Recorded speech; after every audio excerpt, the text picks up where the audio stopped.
सर्दियों की गहरी रात थी। पूरा गांव घने कोहरे में डूबा हुआ था। चारों ओर सन्नाटा था। मोहन तेजी से अपने घर की ओर भाग रहा था। उसकी सांसें तेज हो रही थीं और चेहरा चिंता से भरा हुआ था। उसे कुछ देर पहले ही गांव के कोने पर रहने वाली बुआ ने खबर दी थी कि पता नहीं क्यों तुम्हारी माँ पूरे दिन से अजीब बर्ताव कर रही हैं। यह सुनते ही मोहन का दिल बैठ गया। उसकी माँ, जो पिछले कुछ महीनों से बीमार थी, घर पहुँचते ही वह दौड़ता हुआ घर के अंदर गया। चारों ओर नज़र दौड़ाई, लेकिन माँ का कहीं पता नहीं था। वह रोशनी लेकर कोने कोने में माँ को ढूंढने लगा। तभी उसके कदम आंगन के पीछे बने पुराने कमरे की ओर बढ़े। दरवाज़ा हल्का सा खुला हुआ था।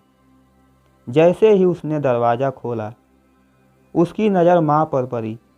वह ज़मीन पर पड़ी हुई थी, ठंडी और निर्जीव। उनके हाथ में मोहन के बचपन की एक पुरानी तस्वीर थी। उनके होठों पर एक अधूरी मुस्कान थी, मानो वह आखिरी बार अपने बेटे को देख रही हों।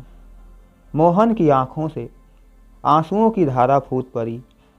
वह माँ के पास घुटनों के बल बैठ गया और तस्वीर को देखता रहा।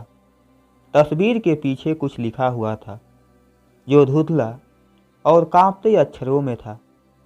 मोहन, मेरे जाने के बाद खुद को कभी अकेला मत समझना। तू मेरी हर सांस में था और हमेशा रहेगा। उस रात मोहन ने अपनी माँ को हमेशा के लिए खो दिया, लेकिन उनकी बातें और उनकी ममता का एहसास उसके दिल में हमेशा के लिए रह गया। दोस्तों, अक्सर हम अपनों के साथ समय बिताने की कदर नहीं करते। जब वे चले जाते हैं, तब समझ में आता है कि उनके बिना जिंदगी कितनी अधूरी है। मेरे प्यारे दोस्तों, ये कहानी आपको कैसी लगी और इस कहानी से आपने क्या सीखा? आप अपनी राय कमेंट बॉक्स में ज़रूर दीजिएगा।